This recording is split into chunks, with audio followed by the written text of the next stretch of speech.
Hello, everyone. Welcome to my 2026 A Special Commentary. This is a look forward at everything I'm keeping a watchful eye on in 2026. So let's get started. Hey everyone, hope you're doing good. I hope you had a great new year, and I hope everything's going well for y'all. 2026 is finally here. We have arrived at the new year. 2025 is now in the rear view, and now 2026 is here. And as the new year starts, we need to kind of look forward to what's happening this year, what to expect out of this year. So, in this special commentary, my first of 2026, I'm going to be looking at several things. I'm going to be looking at movies. I'm going to be looking at TV. I'm going to be looking at video games and anime. I'm going to be looking at just overall entertainment news that caught my attention in 2025 that's happening in 2026. For one reason or another, whether it be good or bad, these stories caught my attention in 2026. So, ladies and gentlemen, sit down, relax, shake off 2025, embrace 2026, and let's look at overall what we can look forward to in this new year. So, ladies and gentlemen, this here is my special commentary of the 2026 preview. So, starting off this preview, let's get one of the big news stories I'm looking at out of the way. And that is the Mandalorian and Grogu movie. Now, there's a couple of reasons why I'm saying that this is one of the big stories, okay? First off, this is the Mandalorian, okay? Instead of a season 4, we're getting this, okay? Instead of a Mandalorian season 4, we're getting this movie, okay? And there really ain't nothing wrong with that, okay? But I really wanted to see a season 4, especially after what season 3 was. Okay? And season 3 did not feel like it was made by the same man that did seasons 1 and 2. Alright? Let's just be honest with ourselves. Season 3 was not made by the same Jon Favreau that made seasons 1 and 2. Okay? And I was really hoping that we would get a season 4. Alright. Maybe a way to kind of rectify what season 3 was. Maybe just something that could wipe season 3 out of our mouths. Okay? A new season to focus on the Mandalorian. But instead, we're getting a movie. Alright? And that already is setting off alarm bells for me. Okay, I'm just going to be honest with you. That's already setting off alarm bells for me in that arena. Okay? And the reason why it's setting off alarm bells for me, because you don't take a good show like The Mandalorian and Grogu, or I should say The Mandalorian in this case, and turn it from a show into a movie for no good reason. Now, I know what people are going to say. They're going to say, oh, well, they want to go back into theaters and all that stuff. Okay, I get that. Okay, completely understand that. Okay, and that is a good point. I'm not going to lie to you. But I think there's a more stronger reason. Alright. And I think that reason is because this is Jon Favreau's goodbye. Jon Favreau started The Mandalorian. Okay. He took Star Wars, the lore of Star Wars, okay, after the colossal failures that was the sequel trilogy. And let me just be honest about my view on the sequel trilogy. I enjoyed the first Star Wars, Episode 7. Okay, The Force Awakens. I enjoyed it. But The Last Jedi and The Rise of Skywalker were epic failures. Alright? And he took that, okay, and he made The Mandalorian. Alright? He made The Mandalorian, and it was great. It was so awesome. And then you had Season 2. And Season 2 just took things up a notch. Season 2 was incredible. Okay? The ending of Season 2 was talked about everywhere. And if you don't know why it was, just Google season 2 finale of The Mandalorian, and you will understand why. Because all the Star Wars fans got something we've been wanting for years, decades even. Okay, and we got it finally in The Mandalorian season 2. And then season 3 happened. And season 3 was not made by the same man that made seasons 1 and 2. And then you had all the drama happening behind the scenes of the Star Wars and Lucasfilm with Gina Carano, and rumors that Jon Favreau was being kind of told how to make his show. Okay, let's just be honest with ourselves. The Mandalorian was his show, not Kathleen Kennedy's. His show. Okay, and all that stuff. So the reason I'm kind of keeping my eye on the Mandalorian Grogu is for one reason. First off, they are turning a show into a movie. Okay, and that ain't really a big reason. But when you get such a successful show, okay, and you transform it into a movie, there has to be a good reason behind it. Okay, and it can't just be the economics of it. I think that this is Jon Favreau's goodbye. I think he's had it. Okay, I think by all accounts, he's had it.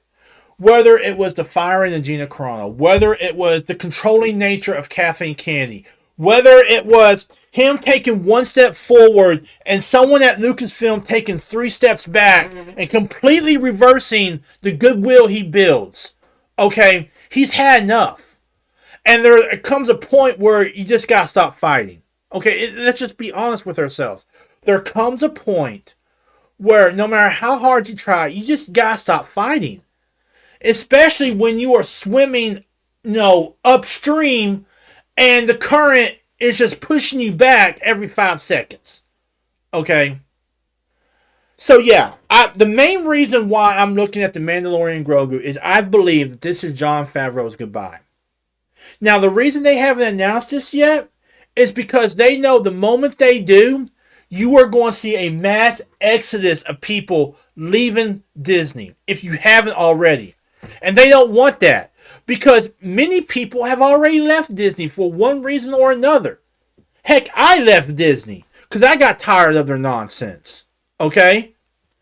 They don't want that, because they know that the only hope that Star Wars fans have really had, okay, has been Jon Favreau.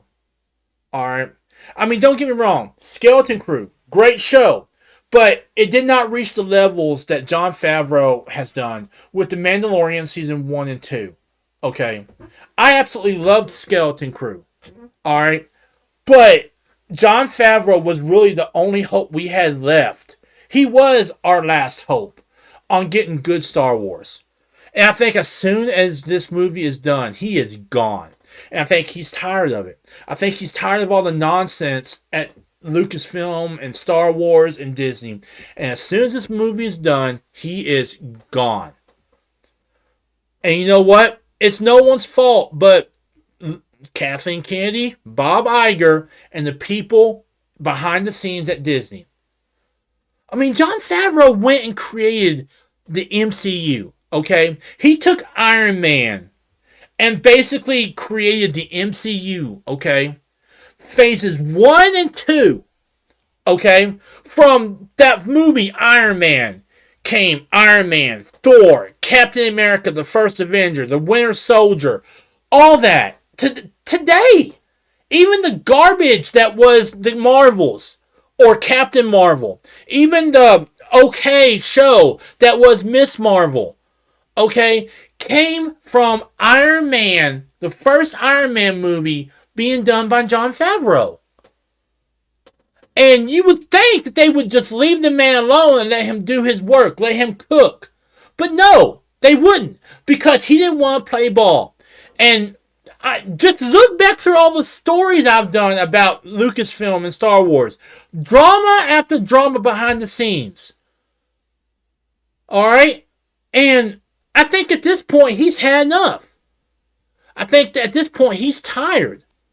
And I think at this point, he's like, you know what? I'm going to give them this. And we'll probably see a good ending to The Mandalorian. Okay? I mean, I think that we're going to get a good ending to The Mandalorian and Grogu story. Alright? In some way, shape, or form. Something that's going to satisfy the fans. Especially ones that have stuck through all the nonsense and have watched The Mandalorian from season 1 up till now. Okay? So I do think we'll get a good ending with the Mandalorian storyline. Okay? I think this movie is his goodbye song, his swan song. I think he's had enough. I think he's tired of fighting against a rigged game. So, in conclusion, I just want to say the reasons why I am focusing on the Mandalorian Grogu is this. First off, okay, it's not unheard of to take a TV show and turn it into a movie. We've seen that before. But to do it, right after the abysmal failure of season 3 kind of tells me that they're desperate to come back into theaters. Okay? Even they have said they want to return to theaters with the Mandalorian Grogu. But I think the real reason I am focusing on this movie is because this is Jon Favreau's goodbye. I have no evidence of this. I have no proof of this. But this man has been fighting since, the first season of The Mandalorian. Okay? He makes one great effort, and someone behind the scenes at Disney or Lucasfilm will undo what he does. Okay? Someone will say something that completely just undoes what he does. And on top of all that, he's got to make this great show, which he did for 2 seasons, under the shadow of what was the trash heap of the sequel trilogy. And when he goes, and I do think he will leave, I think he's had enough. Unless they offer him something big like, like head of Star Wars development or something like that. I think that's the only reason why he would stay. Is if they went to him and they said, "Hey, look, we know we've messed up. Let us make things right. We'll put you in charge. Your word will be it. The end." I don't think they will, but if they did that, I think he would stay. But the way things sit now, I think as soon as this movie is done, he's going to probably wrap a few things up in some other stuff around Lucasfilm, and he's gone. And it's no one's fault but the people behind the scenes at Lucasfilm and Disney. Especially considering that this man created the MCU with Iron Man, the first Iron Man. If they had just left him alone to cook, not try to micromanage him, not try to control him, not try to tell him how to do his stuff, I honestly think they wouldn't have been in this situation. But it is where we're at now. And I do think that the Mandalorian Grogu is his goodbye song. And I think, I would not be surprised if once he left, he just had a sigh of relief and said, "You know what? I'm done." Now, because he took Star Wars, okay, heck, he took the Mandalorians, which the only Mandalorian we really saw in the movies was Boba Fett and Jango Fett, okay, and he turned it into something incredible for 2 seasons. So, moving on, the next movie that I'm kind of keeping my eyes on, that's coming out in 2026, I firmly believe could make or break the DCU cinematic universe. For about a couple years now, we've known that DC is trying to create their own version of the Marvel Cinematic Universe, where all the movies somehow are connected to one another. The first movie in this was Superman. And let me just be honest. From a movie standpoint, it was an okay movie. Okay? It had funny moments. It had some feels to it. All that. But from a comic book fan, from a fan of superhero movies, it was a failure. And by my spectrum, it was a failure. Okay, I'll just be honest with you. By my spectrum, it failed. Based on how they treated Superman's origin and based on how they treated Supergirl's origin. Now, she's coming out with her own movie. And already it's got an uphill battle to climb in my eyes. Because the first time we saw the new Supergirl, she was hungover, crashing into the Fortress of Solitude. Okay? You don't introduce a character like that, at least in my eyes. Okay?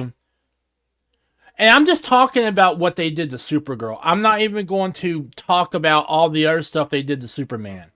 But already this movie has an uphill battle to climb with me.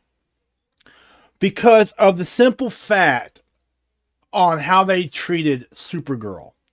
Okay? On how they introduced her. Now, just before the end of the year, we got a trailer for Supergirl. Okay? And, you know, just some of the things they did in this trailer I already did not like. Because this movie has an uphill battle to climb with me. With the way they introduced her in the end of the most recent Superman movie. And you're seeing the trailer here. I mean, look at it. She looks drunk. She looks hungover. She's letting Crypto basically pee on a picture of Superman. She's doesn't really give a crap about anything or anyone. Okay? I mean, the only thing she gives a crap about is Crypto. Alright? And I kind of see where they're going with this. I think they're going with the fact that she has some form of PTSD from watching her planet be destroyed. From watching almost everyone that she cares about or knows be killed. Okay? But I just don't like the way they did it. Because honestly, this seems more like a movie that would be more in line with Guardians of the Galaxy. Okay, and James Gunn is behind this whole DC Universe thing. Okay. Here's my problem, is that they could have done it in better ways, okay? I get her having PTSD after losing her planet, losing her people. You know, basically being a girl without home. Okay? But never, ever have I seen Supergirl introduced as being a drunk party girl. I've seen her be a sad person. I've seen her be an angry person in some of the animated films. But never have I seen her introduced as a drunk party girl. Okay? I don't think they should have done it that way. Okay? I don't think they should have done it that way. And I think that's going to come back to bite them on the butt right later on. But the reason I'm looking at this is because I might be wrong about that. Okay? It might just be the way the trailer is laid out and stuff. Okay? But if this movie bombs, and then you've got Superman, which didn't do all that well, okay, what does that say for the rest of the DC Universe? What does that say for any of the other upcoming films that are going to be coming out? Will this put a hold on the DC Universe in general? And now, with the fact that the owners of DC and the DC Universe, Warner Brothers, are now in this battle to see who gets their properties, whether it be Netflix or Paramount to get them. It calls into question a lot of things about what's coming next in this DC Universe. Okay? It really does call into question a lot of things. So, yeah. I'm going to be keeping my eye on Supergirl because I think a lot is riding on it. I think if Supergirl completely bombs, if it alienates the DC Universe people, okay, if it alienates those hardcore fans of Supergirl and Superman and the Justice League and whatnot, then I think whoever does get Warner Brothers and get these properties, whether it be Netflix or Paramount, is going to be looking over it with a fine tooth comb and kind of asking themselves, should we even be keeping on continuing this, or should we start from scratch? But I think if Supergirl is somehow successful, okay, if it does strike a chord with people, if the trailer misinterpreted it in some way, then I do think they will keep things the way they are. But this is all shaded by the fact that Warner Brothers, the owners of DC Universe, the owners of many, many properties, is currently in a battle between Netflix and Paramount to see who buys their property. Netflix and Paramount are trying to kind of get the property of Warner Brothers, and this is all kind of going on. So I think that if Supergirl succeeds, and based on this trailer, I'm not all that thrilled about it. Then I think it's a good chance they'll keep, going on with what's going on. But I think if Supergirl does fail, and based on this trailer, I think that's the direction we're heading in. If Supergirl does fail, then whoever does get Warner Brothers, whether it be Netflix, Paramount, or some other party, I think that they'll be more inclined to just start from scratch than to continue with a losing streak that's going to cost them money. So this next movie, I wasn't really sure if I should add it or not to my preview of 2026. But after watching what they call the preview and just watching it over and over again, I have to say that my hype level for this movie is getting higher. And I'm talking about the upcoming game to movie adaptation of Street Fighter. Now, we've already had one of these, okay? That stars Jean-Claude Van Damme and a bunch of other people, and it really didn't follow the flow of the game. You know what I'm saying? This was more like them taking the Street Fighter game and putting it into an action movie. But this trailer right here showed me that they are taking what was the Street Fighter game, which is basically you're a fighter and you're trying to be the best fighter there is. And you're going around the world fighting all these other different people. And they had a lot of Easter eggs to the old Street Fighter games to this. I mean, the one that I remember most from the Street Fighter trailer was this scene right here.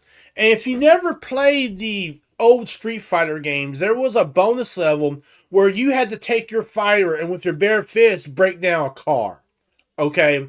So this was the most memorable part of the trailer because it was speaking to the fans. Okay? This feels like a movie that was made for fans of Street Fighter. Okay, look, if you look in the background, you can see the same exact clock that was on when you were in this level. Okay, and them just doing this and actually trying to keep the style of Guile and the style of Ken and Ryu and Dalsim and all the others made me think that this was a game for the fans. So I am going to be keeping my eye open on this because I know we are going to eventually get a proper story trailer, okay? And I'm hoping they don't make the same mistakes that the old Street Fighter movie did and basically try to change things.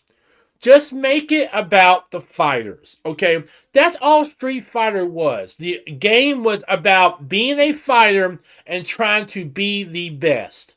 Okay, and so I'm interested in how they're going to play that dynamic into the movie. Okay, so at first I really wasn't going to add this, but the more I thought about it, the more I began to realize that, you know what, I should add this. Because while as of right now, I'm not like super hyped for this movie, it is very interesting to me.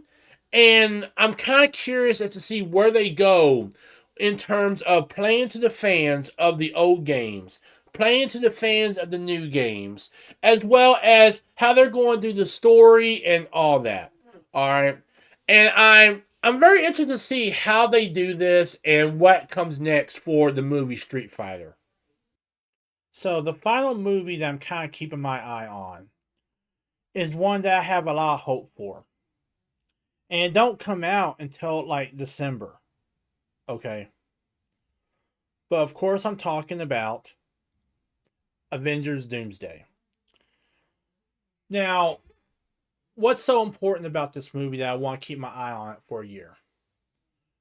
Because first off, it's got all the characters we know from any and all Marvel movie. We've got characters from the old X-Men movies. We got characters from the more recent Marvel movies. We've got characters that are from the Marvel TV shows. I mean, they are bringing all these characters together into one place, and they're going to have a movie. And this is only the first Avengers movie. We still got Secret Wars coming out, I think, next year. Okay. So Doomsday is just the first part of an Avengers twofer. Okay. But the reason I'm keeping my eye open on this movie is because I think that this could be the beginning of some type of retcon for the MCU. Alright. By all indications, this could be some type of retcon for the MCU. Because you're dealing with the multiverse, you're dealing with reality, you're dealing with some heavy stuff. I mean, they brought back Chris Evans and Robert Downey Jr. They're bringing back Thor. They're bringing a lot of characters back. They're bringing back Patrick Stewart as Charles Xavier. They're bringing back the original Ian Malcolm as Magneto from the original X-Men movies in the 90s, okay? And just based on some of the trailers, this is seeming more and more like some type of retcon, okay? Like, they know that phases 3 and 4 were not up to par. And so instead of just keep doing the same thing over and over again, they are going and they are retconning phases 3 and 4, and they are starting over from scratch. Because according to reports, Avengers Doomsday is supposed to be a direct sequel to Avengers Endgame. Okay. So if that is true, and let's just assume that is true for the moment, okay? Let's assume that is true for the moment, all right? Then that means that somehow, some way, Miss Marvel, the Marvels, Captain Marvel, did not happen. Okay, so if they are retconning large segments of the MCU, okay, what's going to go and what's going to stay? All right, could we perhaps see a new Miss Marvel series? Because I thoroughly enjoyed Miss Marvel. I thought Miss Marvel was a pretty decent show. Could we be seeing a new Inhumans series? Some type of return of the Inhumans? Could we be seeing a return to S.H.I.E.L.D.? Okay, remember Agents of S.H.I.E.L.D.? Could we be seeing a return of that? There are so many opportunities if this is a retcon. And for the moment, let's assume that Doomsday and Secret Wars are some type of MCU retcon that starts from the end of Avengers Endgame and goes up till today. Okay. So let's assume that is true. There are so many possibilities that they could do. So many possibilities. Okay. And, that's why I'm keeping my eye open on this one. Because I think the closer we get to Avengers Doomsday, which comes out this year, the more and more we're going to see whether or not this is a full-fledged retcon of everything from the end of Avengers Endgame till today, or if that's just a red herring. Okay, but if this other is a retcon, if they are trying to change course, and the only way for them to do that is to retcon phases 3 and 4, then this is huge, and it leaves open the possibility for a Marvel revival. Okay, literally for a Marvel revival if they have the strength to do it right. And that's really the big question mark. Will they have the strength to do it right? So, continuing on, we're moving out of the movie segment and we've gone on into the TV segment. And really, as of January 2026, there's really only one show I'm keeping my eye open for, and that is Why Marshals. Now, this is a spin off of Yellowstone. So this focuses on Casey. And if you remember or if you've never watched Yellowstone, Casey was really one of the few people who kind of came out of the Yellowstone series better than when he came in. Okay. And at the end of the Yellowstone series, he got a small ranch called East Camp. And basically, he kind of put the military life behind him. But now, in this show, we see him kind of becoming a U.S. Marshal, going back into that life of being a protector, of being a defender. Unlike some of the other Duttons from Yellowstone, he was a defender. He was a protector. He loved his wife. He loved his kid. And so I'm keeping my eye open for this. Because since Yellowstone, we've had Yellowstone and we've had Landman. But I'm going to focus on Yellowstone and Landman for a second. With Yellowstone and with Landman, we've kind of seen a resurgence in the Western genre. Okay. And with Yellowstone, we saw the ruggedness of the Western genre. We saw the dangers of the Western genre. We saw all that. Okay. And with Marshals, I think we're going to see that again.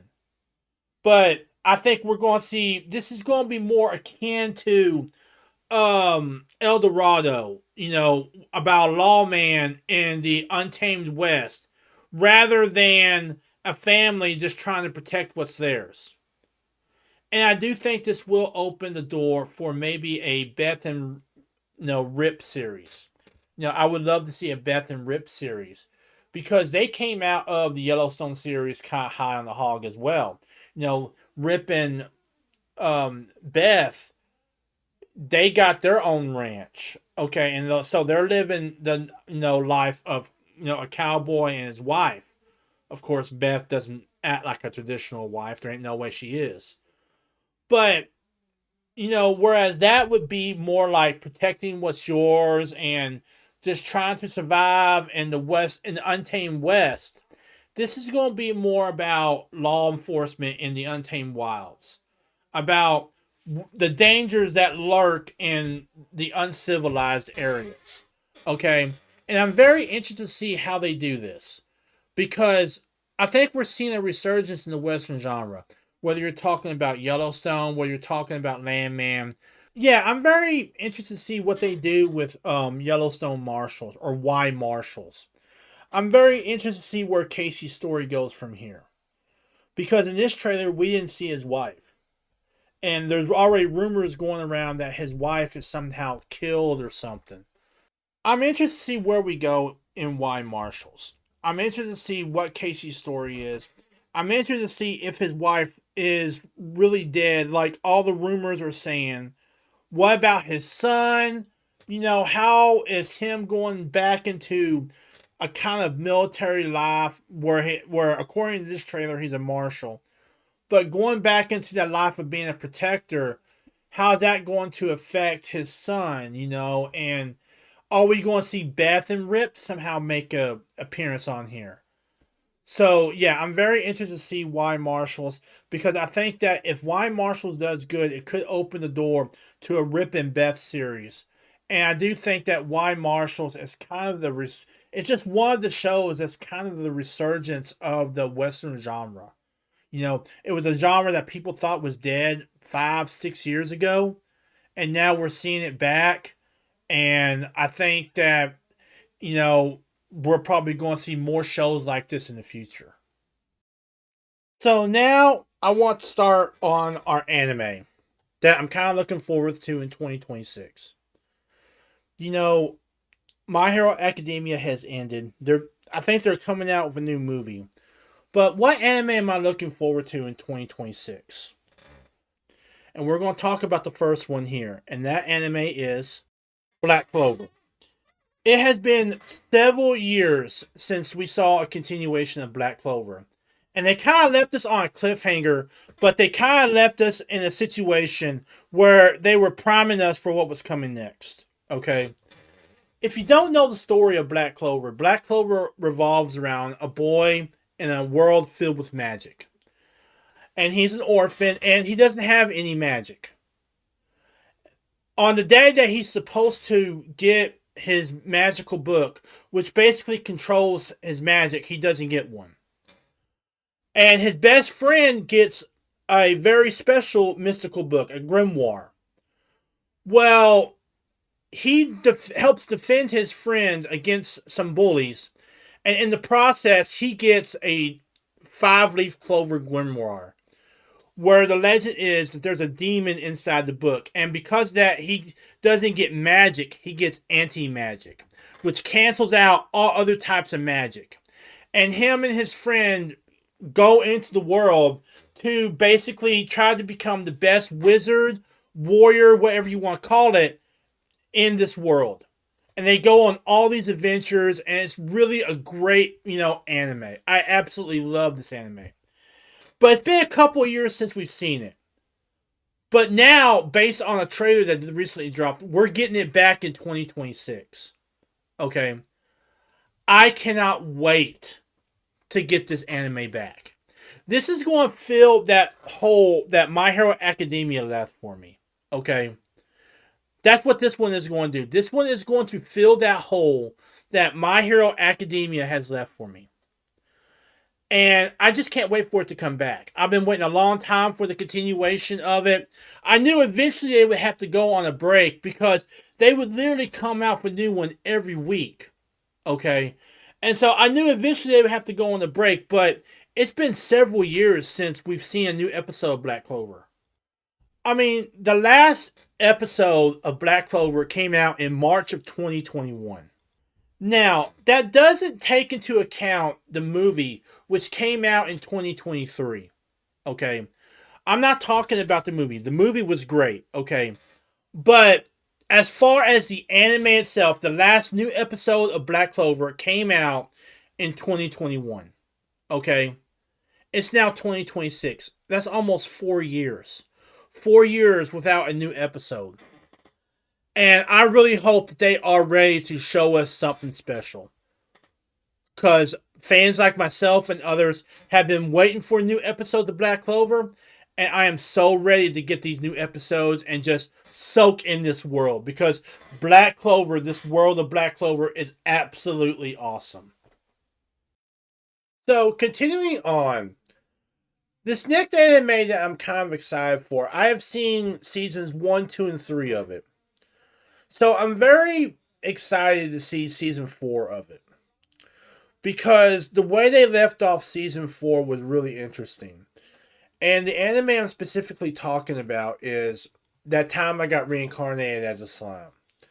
So this is not like an intense action anime like Black Clover is. Okay?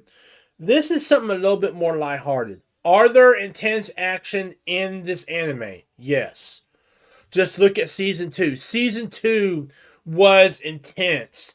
And that whole story arc of Rimuru trying to bring back all the people he had lost during the war was intense. Okay, I'm not going to deny that there are some intense moments in Reincarnated as a Slime. But season 3 was very more lighthearted. You saw the build up to what was coming in season 4 with season 3. Okay, season 3 was kind of a breather for what happened at the end of season 2. Okay, now if you don't know what this anime is about, basically this guy gets killed trying to save someone, and as a reward, he is transported into another world as a slime. And along the way, he gains powers, he gets stronger, he gets allies, all that stuff. Until he is taken this forest where he was transported to as a slime. And basically, he has made it into a country. Okay? In season 2, he fought to protect his country. He did everything he could to protect his country. From outsiders, from people who want to take advantage of what he had built, to even people who thought that because he was a slime and because he had made friends with ogres and lizard people and whatnot, that he should be destroyed. Okay? Season 3 was the culmination of what happened in seasons 1 and 2. See, in season 3, you saw Rimuru and the Great Forest of Jura, where he had been landed at, finally start to build something. Okay?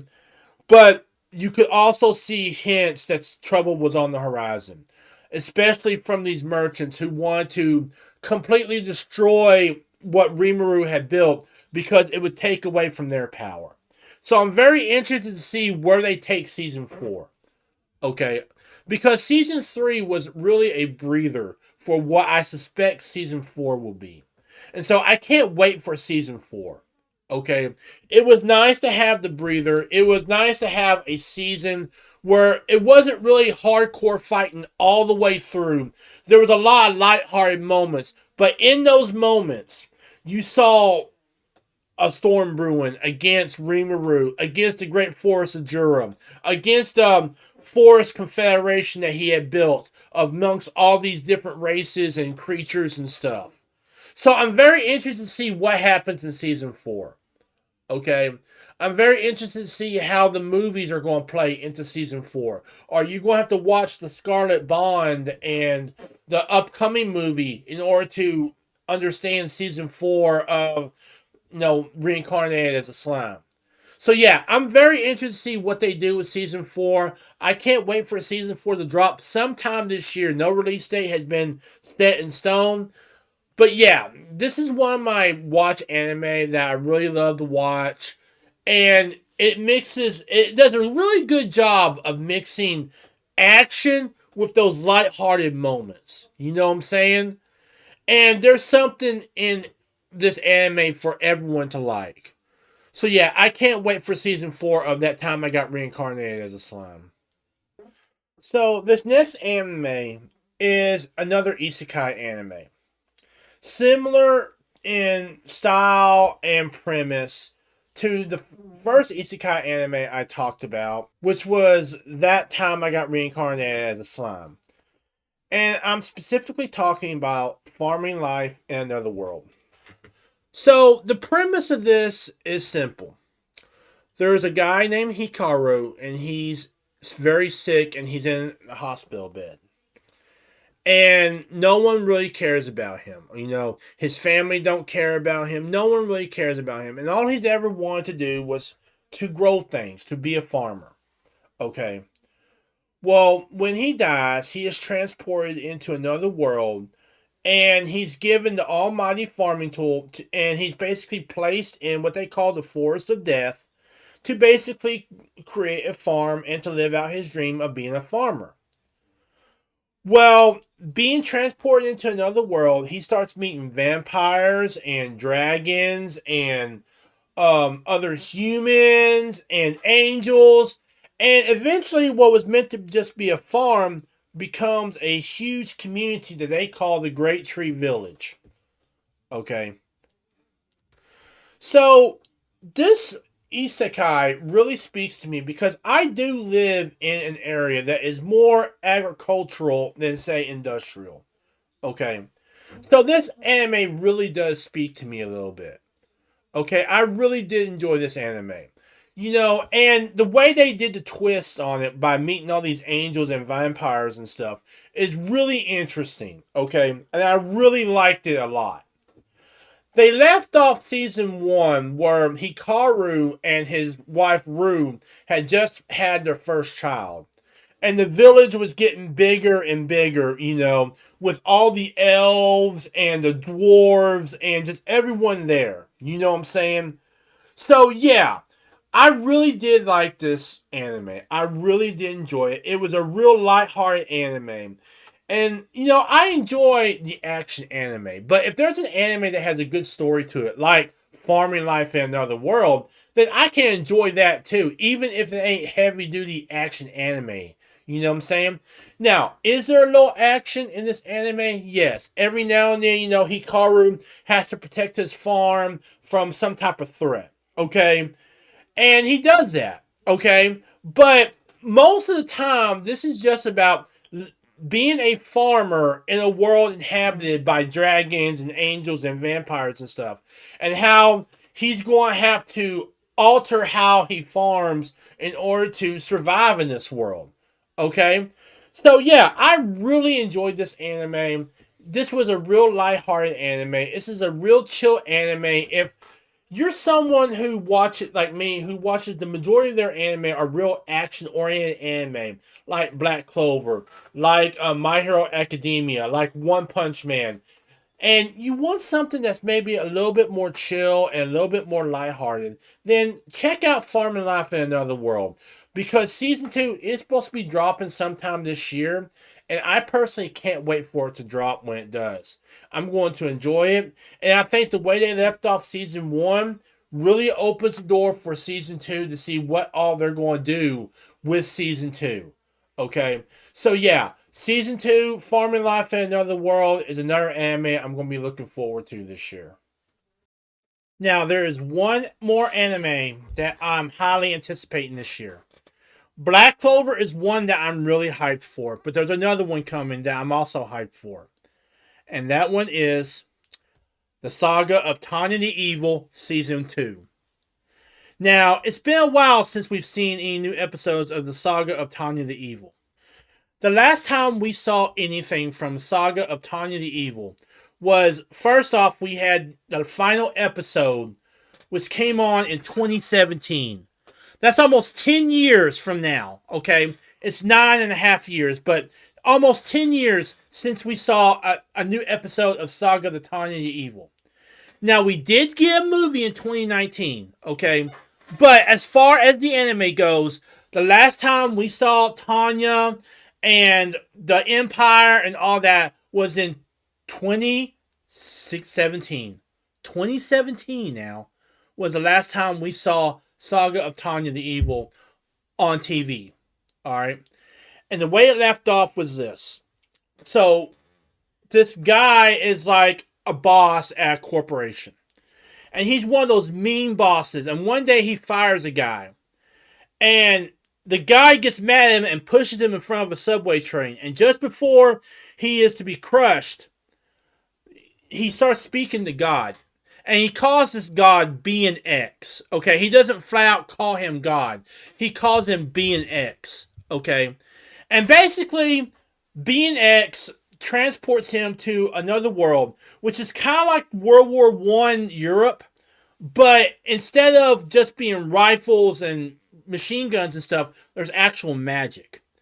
And he transports this guy and puts him in the body of a young girl with incredible magic powers. Okay, and instead of Germany losing World War I, because of her and all the knowledge she retained from the old world, she's able to crush everyone else and basically make Germany an empire.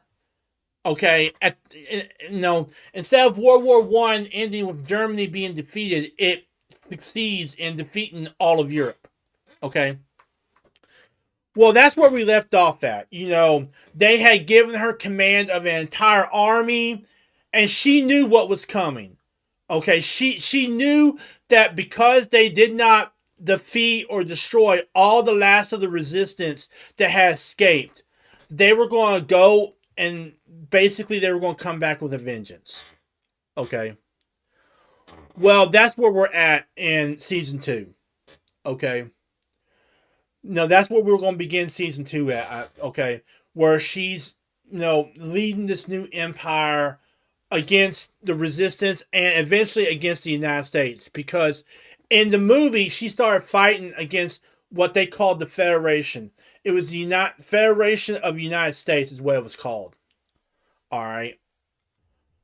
So, in the Saga of Tanya the Evil, the United States is called the Unified States. Okay.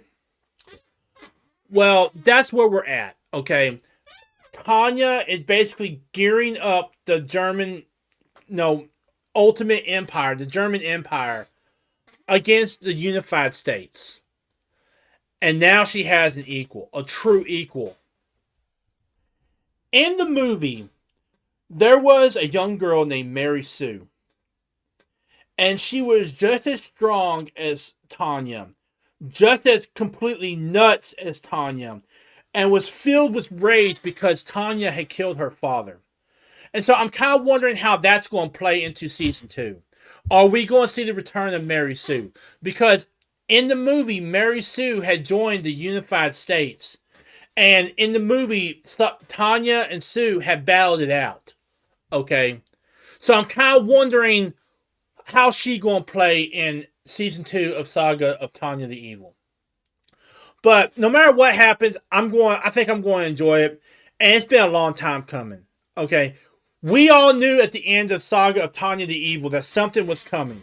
Because Tanya was just smashing her hands against the lockers and said, no, why wouldn't you let me finish it? Okay, so whatever's coming next is going to be huge. And I hope they do it in this show. Okay, in this season. Okay, but whatever happens, it's going to be great. And I cannot wait for it. So I'm going to get the elephant out of the room first with this preview of games. And of course, I'm talking about the one and the only Grand Theft Auto 6. This game is so big that companies are moving around their release schedules just so they won't have to compete with this game. We have been waiting a really long time for Grand Theft Auto 6. The Grand Theft Auto series is one of those series that even if you're not a gamer, it's up there with like Call of Duty and Battlefield and other huge gaming properties. Okay, this game is going to be so big that other game companies are moving around their schedule just so they won't have to compete with Grand Theft Auto 6. Okay. Now, as of the recording of this video, it's still coming out this November. But we've already heard rumblings that they could delay it again. Okay. Now, if they do decide to delay it again, okay, then these game companies are going to have to shuffle around some more release dates. Right now, the only company that has not shuffled around their release date for their game because of Grand Theft Auto 6 has been Activision, Microsoft, and the release of Modern Warfare 4. Which, with the state of Call of Duty, is just going to get hammered out of the water by Grand Theft Auto 6 if they go up against it. Okay. But we're already hearing rumblings and just rumors and whispers that Grand Theft Auto 6 could actually be delayed until 2027. Okay. But as of the recording of this video, January 2026, it is still expected to release this year. Look, what can I say about it? This is the juggernaut of the year. Okay. This is the huge game of the year. Okay. Really, no other game right now can compare to what the hype is building for Grand Theft Auto 6. Okay. Anytime there's a Grand Theft Auto 6 trailer dropping, it gets millions of views almost instantly. Okay. So, in no way, shape, or form am I misstating that this will probably be the biggest release that gaming has had in a very long time. The biggest release. Okay. So, I am not understating things when I'm saying that this is going to probably be the biggest release of the entire year. Alright. If it comes out this year, like I said before, we have been hearing rumblings and rumors that they could delay it another couple of months into 2027. Which, if they did, I think it could open up 2026 huge. But because of Grand Theft Auto 6, I think that 2026, when it comes to gaming, is going to be very weird in that normally you're going to have a whole lot of games coming out in November. But because Grand Theft Auto 6 is coming out in November, I suspect that you're going to have some games not coming out in November. Some actually coming out in October or even earlier, just so they won't compete with Grand Theft Auto 6. And that includes not just games, but maybe DLC and other things. Grand Theft Auto 6 is the juggernaut of this year. Okay. Now, if it's pushed back to 2027, it'll be the juggernaut of that year. But as of right now, as of January 2026, it is still slated for release in November of 2026. And every single gaming company out there is watching this release and waiting to see whether or not this does release in November or if they push it back to 2027. Because if it does release this year, this is going to be the juggernaut. This is going to be the big game that every gaming company is going to be watching because they do not want to go up against it because they will get slammed if they go up against Grand Theft Auto 6.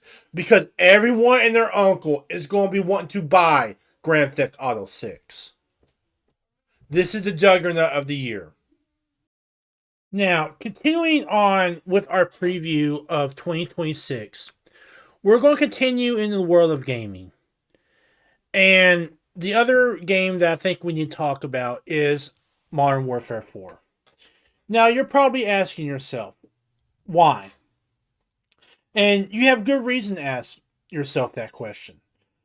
I mean, after the disaster, well, I wouldn't really call it a disaster, but after just the bad release of not only Black Ops 7, Black Ops 6, but the past couple of Call of Duty games, people have gotten burned out on Call of Duty.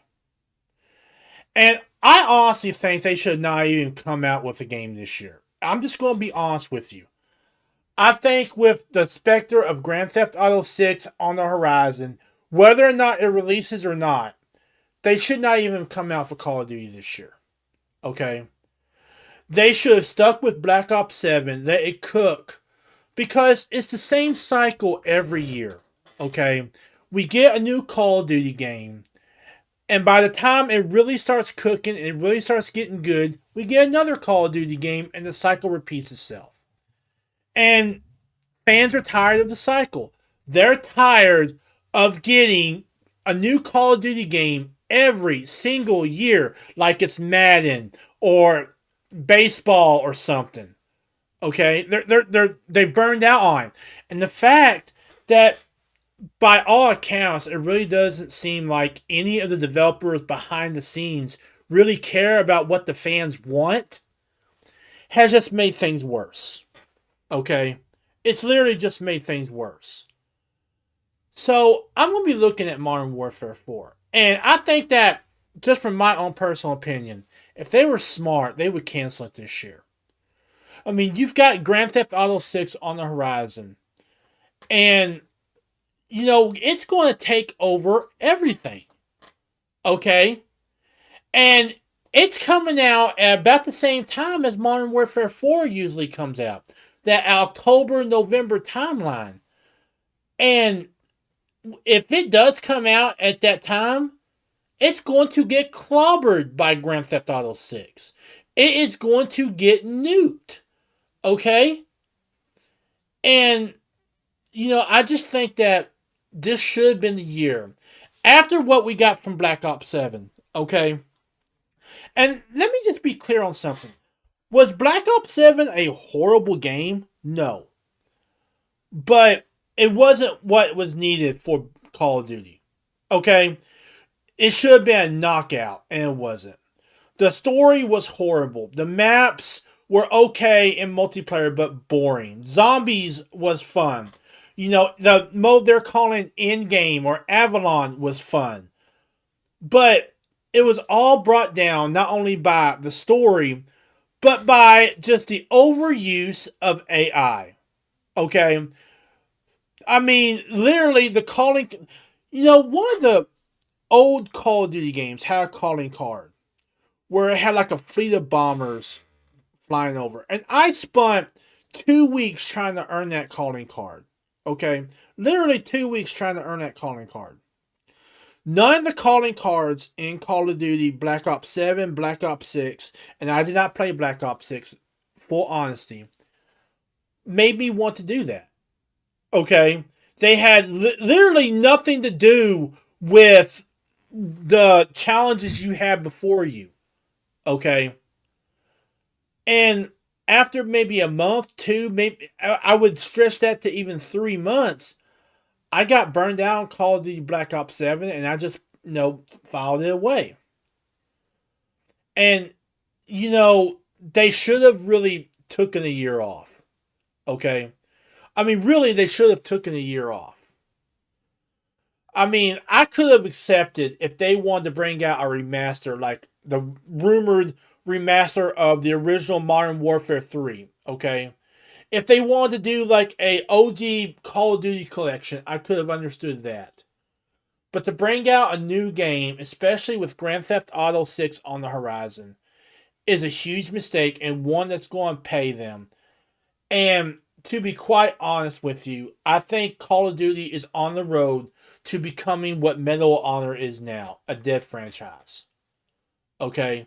I really do think that they're on that road, which is kind of sad because, Call of Duty made up big portions of my childhood. One of the first-person shooter games I really got into, and when I mean really got into, really, really got into, was the OG Call of Duty. And just to see it fall this quickly in a span of a couple of years, it's kind of heartbreaking and kind of sad. And hopefully, maybe that's what is needed. Maybe they need to have a really bad year. Okay? Maybe they really need to have a really bad year to wake them up to make some major changes. Because if something doesn't change in the next couple of years, there won't be a Call of Duty. So maybe that's what is needed. A really bad year to wake them up and say, you know what? We need to change a few things. Because we can't keep going like this in terms of Call of Duty.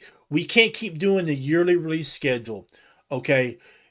That's why the majority of game developers have dumped the yearly release schedule. Because they didn't want burnout. And that's what Call of Duty is suffering from right now. Above everything else, whether it's skill-based matchmaking, whether it's overuse of AI, bad maps, lag, packet bursts, whatever. At the end of the day, it's all compounded by one simple fact. Call of Duty burnout. And if it doesn't change, and if it isn't remedied soon, people are just going to stop buying Call of Duty. Simple as that. So, there's one last game I want to talk about. And it comes from a studio that has done Marvel games in the past. They've done the Spider-Man games, the Marvel Spider-Man games on the PS5. They even did the Miles Morales game.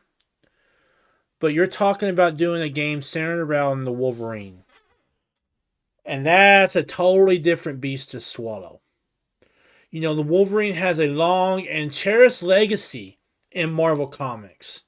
He was always the anti-hero. He was always the creature of rage, He was always the man who more symbolized what the Hulk could do than what, say, any other hero could do.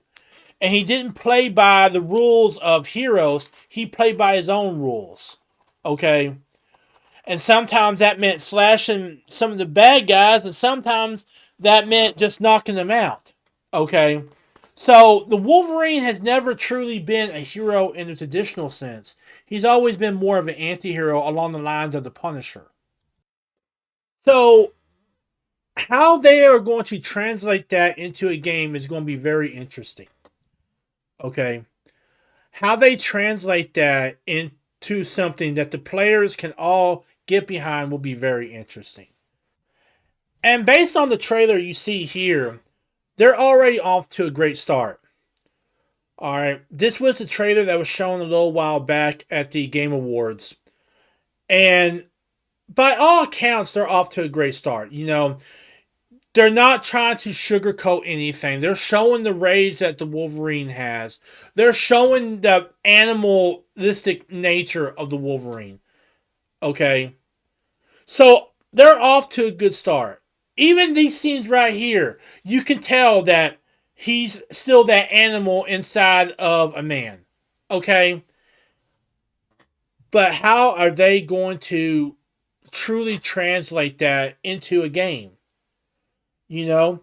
I mean, like right here, we got some gameplay, and it looks great.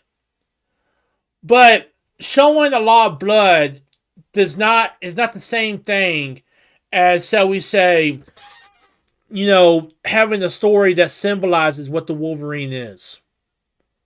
You could have Omega Red, you could have Sabretooth, you could have Shield and all these other characters. You can show tons of blood, but the story has got to reflect what the Wolverine is.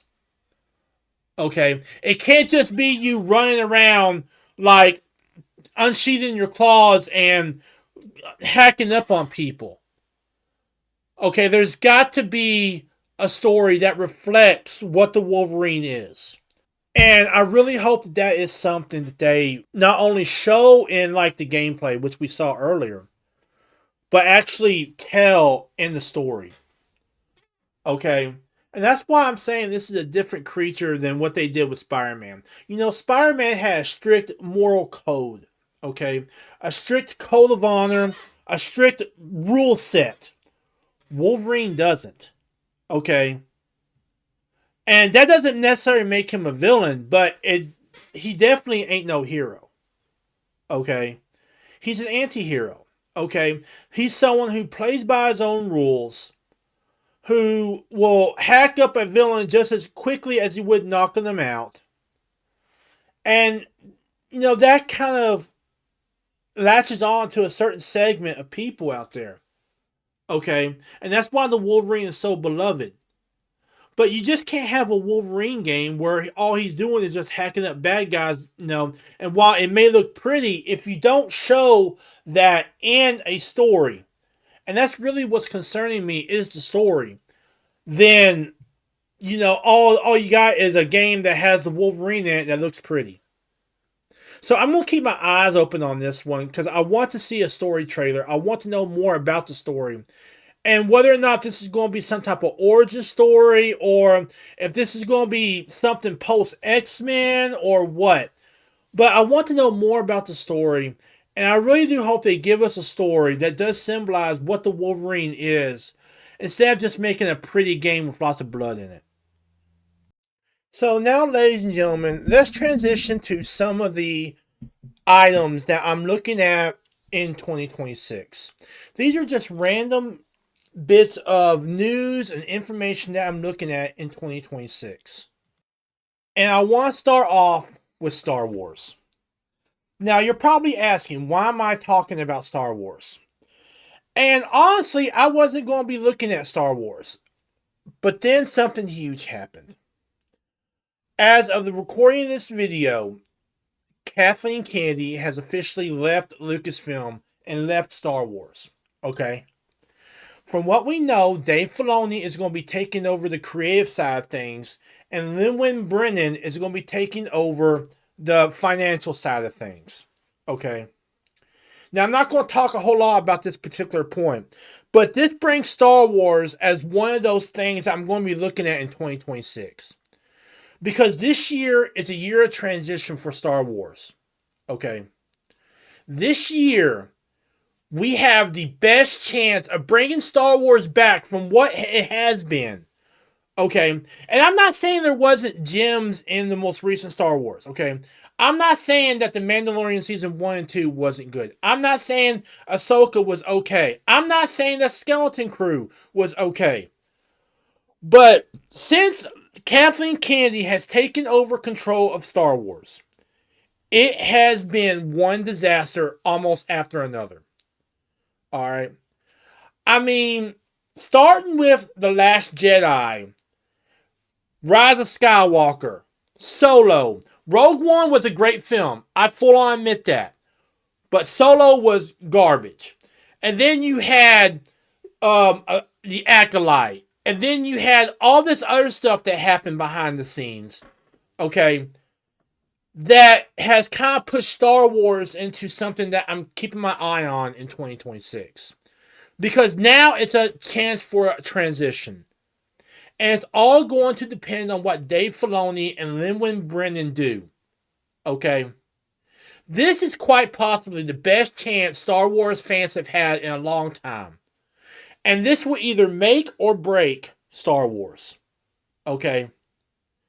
Now, a lot of people say Star Wars is dead. You know, Kathleen Kennedy killed it, all the nonsense killed it, whatever. I don't believe that. Okay? I do not believe that Star Wars is dead. Now, could it end up being a dead franchise? Absolutely. But it could also pull a Top Gun on us and come back screaming and just kicking butt. Okay? So yeah, Star Wars is one of those things I'm going to be keeping my eye on in 2026 because of the simple fact that with Kathleen Kennedy now gone, alright, this is going to be a year of transition, and it's going to really be a year that makes or breaks Star Wars. Okay? And I hope Dave Filoni and Lin Brennan understand that. And I'm going to see what they do next in 2026. And I will be talking more in depth about Kathleen Kennedy leaving and all that stuff.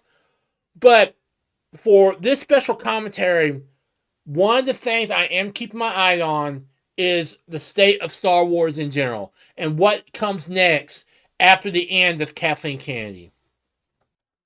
So, ladies and gentlemen, I want to talk about a subject now that I think we really need to keep an eye on over the next year. And that is entertainment and the ways we get our entertainment. Okay? And basically the whole nature and the whole relationship of streaming, the consumer, all that. Okay? And I'm going to label this like the nature and the changing landscape of streaming. Because I do think things are changing. Okay? And what really inspired this was a couple of things. First off, really the first thing that kind of inspired this was recently I was paying $180 for TV and internet. And TV was basically just my local channels. Alright. And my internet service provider is a good provider, okay? They're the same company that provided my TV service. Well, after kind of looking at the bills and looking how much I put down over the past couple of years in terms of internet and TV, I decided that I'm just going to let the cable go, the cable TV go, and either get things through streaming or through antenna. So that's one reason why I'm talking about this and why I'm going to be looking at this over the next year. Another reason was I've recently heard about this thing called downgrading, where instead of buying the newest movie on Amazon Prime, where instead of getting the newest Android phone, where instead of going out and buying a Nook or a Kindle and getting the book, people are actually getting older technology and actually going back to physical media. Okay? I mean, more recently, over the past couple of months, I've noticed that there's been more CDs at my local Walmart, which is mainly the main local distributor of movies and games and stuff. You know, I don't have a GameStop or an EB Games or anything like that. But at Walmart, they've started selling record players again. They've started selling CDs again. They've started stocking Blu-rays and DVDs again. Okay? And I've seen people go out and get like old technology that works just as good as the current stuff now and start using it again. Okay? And are kind of rejecting this. I need the latest technology momentum that's been going on for the past couple of years. All right, especially when it comes to their entertainment. And another thing they've also been doing is they've been buying more physical media instead of buying it on Amazon Prime. Instead of buying it or getting it through Netflix or Hulu or Disney Plus or whatever, they've been actually going out and buying the physical media. And I think that we're kind of in a moment where the way we get our entertainment is very fluid. Very, very fluid right now. And I really don't know what to think of this year in terms of entertainment. Because you have this whole movement of downgrading. Then you have all these services like just increasing prices. It seems like every couple of months, Netflix or Hulu or Disney Plus are increasing prices, while you have services like Tubi, Plex, you have Pluto TV, which are ad based. And the reason I mention that is because nowadays, if you want a Hulu account, if you want a Netflix account, if you want a Disney Plus, Apple TV account, not only do you have to buy the programming, you've got to buy it with ads, unless you want to pay extra to have the ads removed. Now, when all these services, well, not these services in particular, but when services were part of, say, a cable package or a Dish Network package or a DirecTV package, I understand why you had to, get the ads. Because not only do you have to pay the people who make the stuff, but you gotta pay the people who distribute it. But why are we directly paying Disney Plus and Hulu and stuff? No, directly to them. Why are we paying for ads?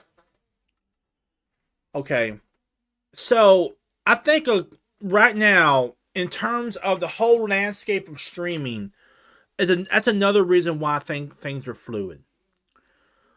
But I think we also need to watch the theater industry, because I do think that streaming is killing the theater industry.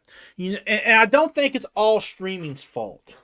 Okay, I don't think it's all their fault. I think streaming had a big hand in it, but I think the fact that going to the local theater and watching the newest movie on the biggest screen you could used to be about the experience. Now it's become almost about the price. Like, there are no theaters around where I live at. The nearest movie theater to me is maybe an hour's drive away. That's gas. That's popcorn, which usually costs around $8-9 if I'm lucky. So $8 or $9 popcorn. That's the movie tickets themselves. If I go alone, it's probably $10 to $12 just for the ticket. If I go with someone else, I gotta pay their way because they're giving me a ride there. That's not including if I decide to get something to eat beforehand. All right. So I think the theater industry we gotta keep an eye on as well. But this all kind of goes under the whole idea of streaming and the changing landscape of entertainment. I think you have two forces that are kind of colliding here. You have a side, and this goes for streaming, the theaters, and TV, all of it. I think you have one side who are tired of being nickeled and dimed. Okay? Who understood at one point, when you got Dish Network, when you got DirecTV, when you got a cable service, that you had to watch the ads, that you had to, sit through those ads, because, it was all on there, and Dish Network had to get paid, DirecTV had to get paid, the producers had to get paid, the developers had to get paid, all that. But we're basically paying Hulu, Disney Plus, Apple TV, Amazon Prime to not only watch programming, to not only watch original programming, but to watch ads. And if we want to get rid of those ads, then we have to pay a little bit extra. Okay. For a long time now, specifically in this area, these streaming services have had their cake and eat it too.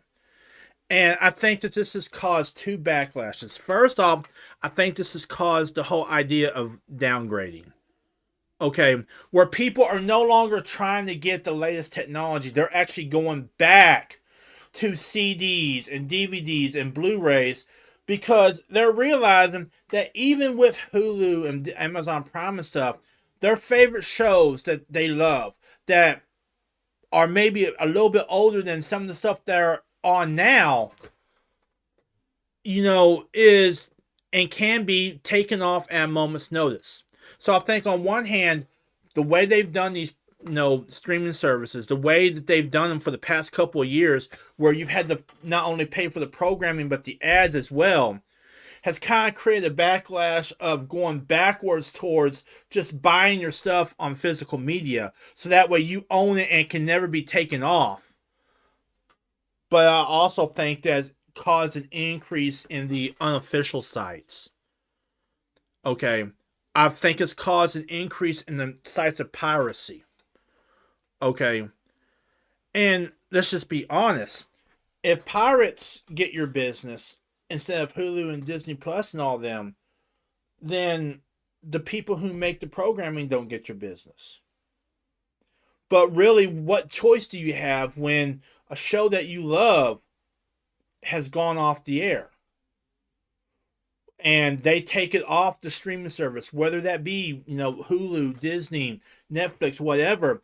If they take it off the air and you can't find it anywhere else, then the only option left is these unofficial sites. So I think when it comes to streaming, that for too long, these streaming services have had their cake and eat it too. And now we're seeing a massive backlash. We're seeing the rise of unofficial sites. We're seeing the whole downgrade movement where people are buying Blu-ray and DVDs of their favorite programming. And we're also seeing the return of ad-based streaming services like Plex, Pluto TV, and Tubi.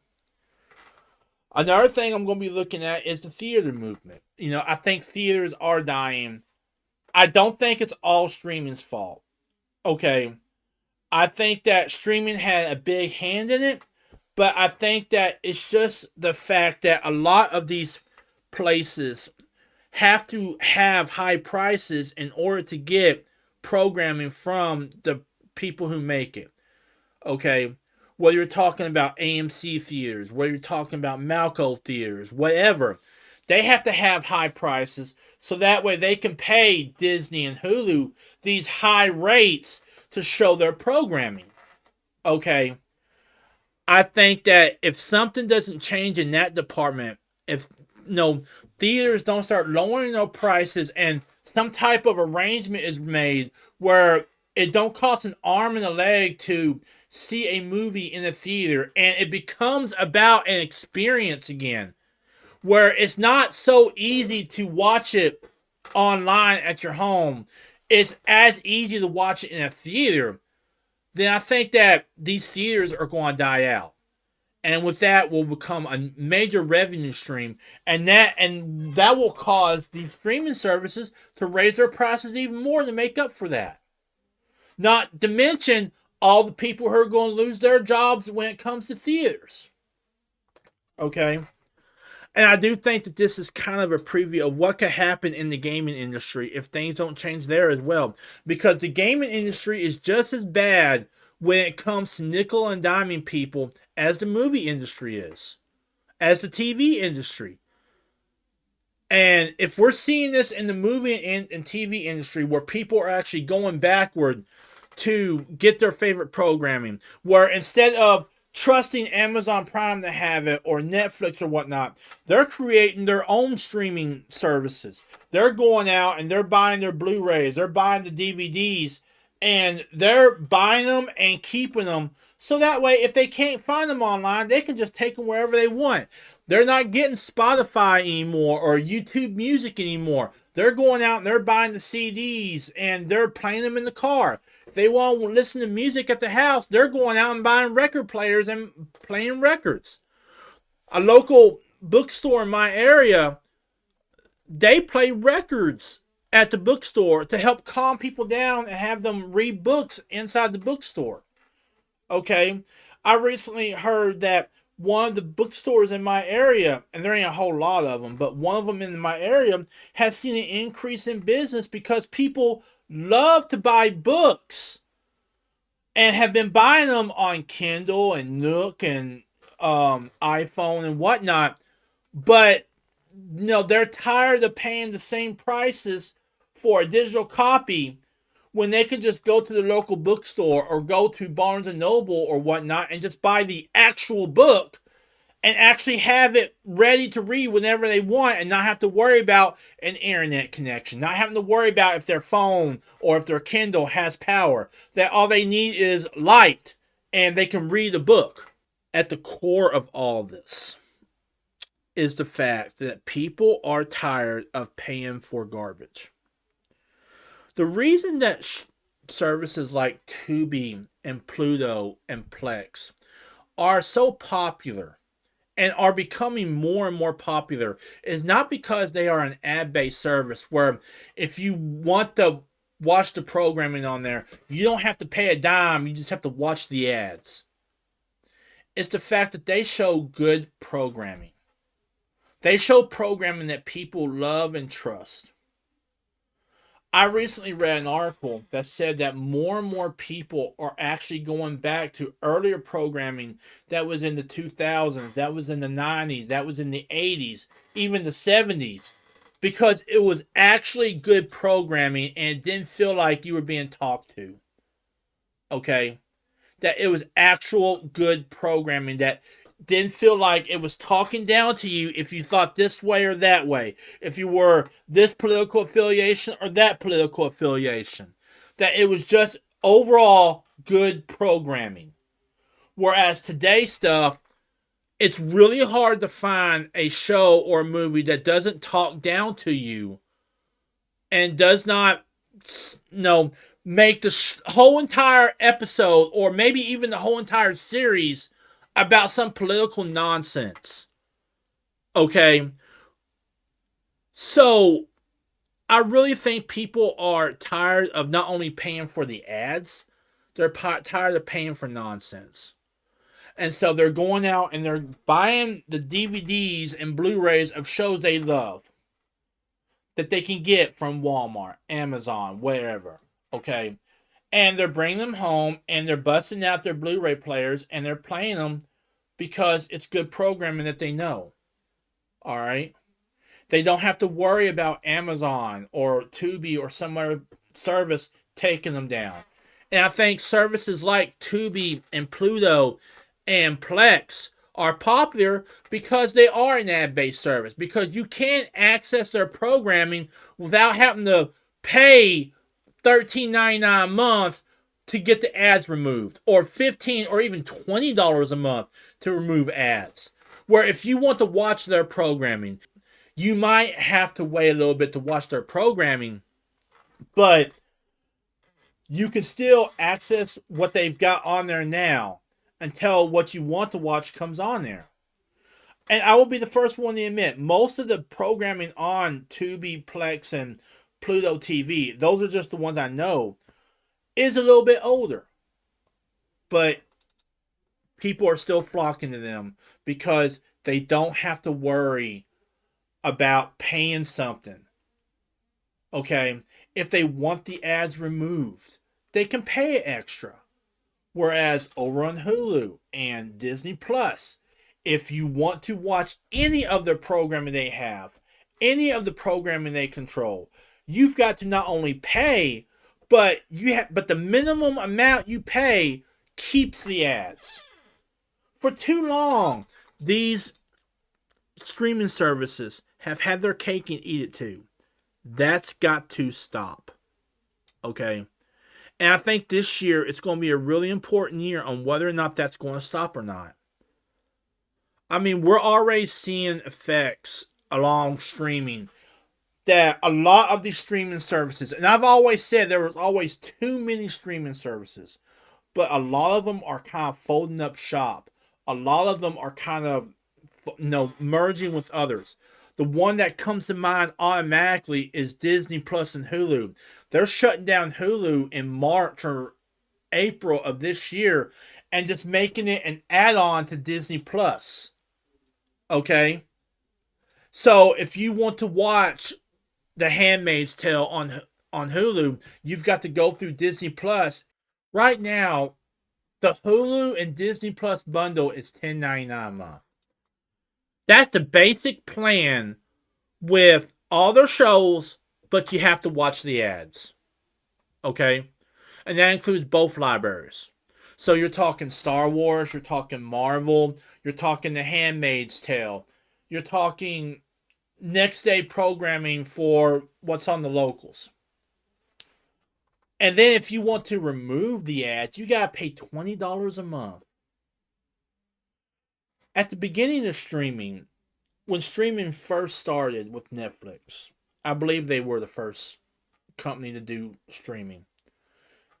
It was believed that the streaming services would actually cause the cable TV services to be removed.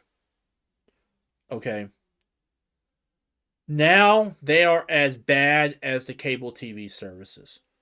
Because if you want to watch, say, Star Wars, you got to buy Disney Plus. If you want to watch Top Gun, you've got to buy Paramount Plus. If you want to watch Stranger Things, you got to buy Netflix. And by the time you buy all the services for the programming that you want to watch, you've paying $70, $80, $90. The same exact price that you'd be paying for cable TV. Granted, it wouldn't be the same channels. It wouldn't be the even same number of channels. But it's still the same price. And I've heard people say, oh, well, you can jump around. Have Disney Plus and Hulu this month. And then when your show's over, drop it and go over here and get Netflix and drop them. But who really has time to do that? Who really has time to just jump from service to service? Okay, really. And then on top of that, they started going after people who were password sharing. Okay, so that means that if I want to take my Netflix account and go over to my grandmother's house, go over to a friend's house and watch Netflix, I got to pay an extra amount because they don't allow password sharing. Because they track your IP. Same thing with Hulu. Same thing with Disney Plus. But if I want to go and watch Pluto TV or Tubi or Plex, then all I got to do is just put in my password and be done with it. And when I leave, remove my password. I think we need to watch the changing shape of entertainment. Because I do believe that this year will be a defining moment in how we get TV, how we get movies, and it could foretell how we get books, music, and games in the future. Okay. And this whole idea of these streaming services having their cake and eating it too has got to change. Or else we will see a lot, and I do mean a lot of, and even the big ones, we will see a lot of streaming services kind of fold up shop. Alright? We will see a ton of streaming services fold up shop. We will see people buying Blu-rays and buying Blu-ray players and getting the programming they want. And it will be a prelude to how people get books, movies, and games, especially games. Because games are as bad, if not as worse, at nickel and diming people as the movie and TV industry. If anything, the movie and TV industry probably got the idea from the gaming industry. So I think that this is one of those stories that we really need to keep an eye on this year. Because I think this year will be a massive change in how streaming services operate. On whether or not there will be theaters left at the end of the year. And it will really determine if streaming services start giving us a quality product that we want to watch, that we want to buy their services for, or just sign up for their services, and how they operate in terms of the ad program. How they operate, if they're going to keep on trying to have their cake and eat it too, or if they're going to kind of take a cue from the public, go backwards to a ad service where you can access their programming, or at least some of their programming, through the ad service, and maybe have to wait a couple of months for new programming to show up. Okay? The days of streaming services, whether you're talking about Apple TV, whether you're talking about Hulu, Disney Plus, Amazon Prime, all these services that make you pay for the ads as well as the programming, that day's got to stop. It's got to stop. And I think this year is really going to be a moment that stops it. I think that this year will be a deciding factor on whether or not there's going to be a lot of streaming services by the end of the year, or if the majority of streaming services are going to close up shop because people are no longer paying for nonsense, and if we're going to see the return of Blu-rays, DVDs, CDs, and records. I think this will be a determining factor in how people get the majority of their entertainment in the future. I think this year specifically will be that determining factor. So, ladies and gentlemen, the next thing I'm going to be looking at over the year is connected to PlayStation 4. Now, the PlayStation 5 has been out for a little bit, okay? And the PlayStation 4 has been out a whole lot longer. I mean, it's been over 10 years since the PlayStation 4 launched. Okay. So, I guess we all knew this was coming as soon as the PlayStation 5 launched back in 2020. But with the price of the PlayStation 5 and the time it came out, we were kind of hoping that we would have just a little bit more time with the PlayStation 4. But last year I said that it would surprise me if the PlayStation 4 lasted into 2026, which it has. Okay, you can still get games for the PlayStation 4, new games as well as old games. Okay, you can still stream on the PlayStation 4, but I truly believe that 2026 will be the end of the PlayStation 4. Starting around March, they're going to be removing features of the PlayStation 4. This is a problem for me right now, because the PlayStation 5 is just so freaking expensive that, people need a better alternative. And really, when it comes to whether it's the PlayStation 5 or the Xbox Series X or the Switch 2, I don't really see that killer app that I want to buy. That killer app that makes me just go out and buy this console. Okay? And now we're already hearing rumors about a PlayStation 6.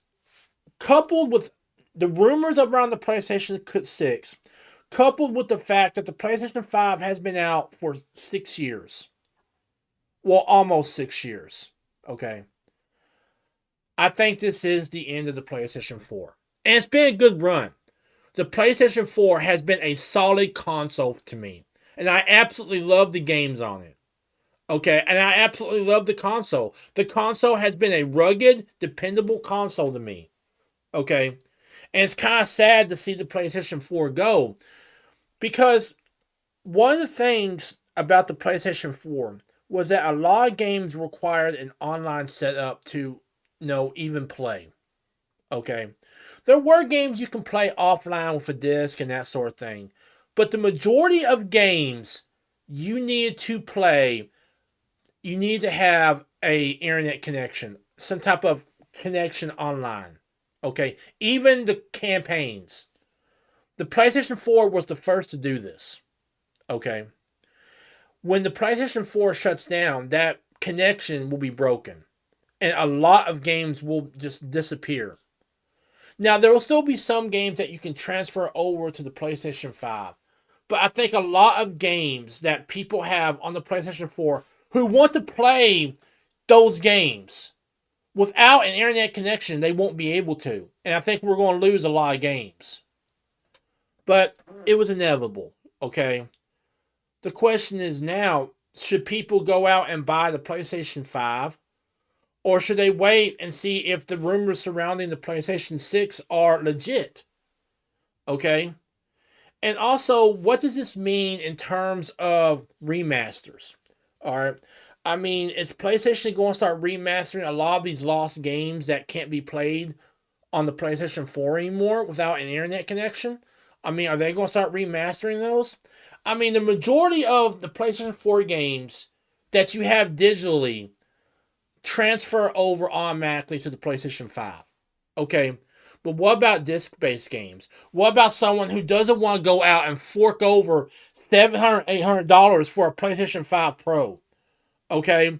What about someone who doesn't want to go out and fork over $500 for a gaming desktop or $1,000 for a gaming laptop? Okay? So, this is kind of like a gut punch, but we all knew it was coming. Okay? And so I truly believe that before the year is out, or even early next year, I'll even make it to early next year.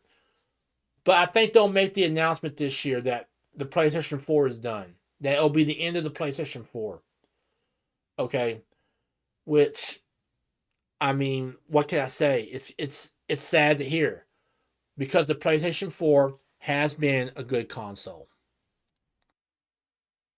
So, ladies and gentlemen, that was my special 2026 preview as of January of 2026. But before I go, I just want to say a few things. So, this is being recorded in January of 2026. And the items I talked about, whether you're talking about movies, TV, gaming, anime, just miscellaneous stuff, can both change as the year progresses. Okay? But I just want to say, as of January 2026, this looks to be a chaotic year. 2026 looks to be a very chaotic year. Okay? Normally you have years of change, years of transition, where it ain't really change, it's just not going to be the same as last year. And you have years that are going to be just like the year before. But this does not fall into any of those categories. This is going to be a chaotic year. This is going to be one of those years where it can't really decide whether or not it wants to be a year of change or if it wants to just stay the same. Okay? Where it's going to be a year where it goes from one year to the other, or if it's just going to be a year where it's the same rules as last year. This feels, as of January 2026, like a year of chaos. Okay. I think this is going to be a year where a lot of questions are going to be answered. Futures are going to be decided, whether you're talking about movies, gaming, anime, whatnot. And really, whether you're talking about society in general, I think 2026 is really going to be a year that determines a lot of things. So it's not really a year of change or transition, but it's going to be a very chaotic year. That's the way I feel as of January. Now, maybe I'm wrong on that, okay? But for all intents and purposes, that's the way I feel right now, is that this is going to be a chaotic year. That in some areas, you're going to see a huge amount of change. In other areas, you're going to see a little change. And in some areas, you're not going to see any at all. Where new ideas and new beliefs and new techniques are going to take root and then suddenly just disappear. But whatever 2026 brings, I hope that it is good for you. I hope 2026 is a good year for you. I hope it's a good year for everyone. I want to thank you again for continuing to watch my videos, whether it's my gameplay videos, whether it's my geek reports, whatever it is. And I want you guys to be safe and be healthy. And let's make 2026 not so chaotic. Okay? But look, you guys take care of yourselves. Watch over each other. Y'all be groovy. Y'all be cool to one another. Check out some of my gameplay videos as well as all other types of videos over on YouTube and on Rumble. And I will see you guys in the next video and in the next stream. Laters. Hey everyone, thanks for watching my 2026 preview. Please leave a like, share and comment below. I will see you guys in the next video and the next stream. Laters.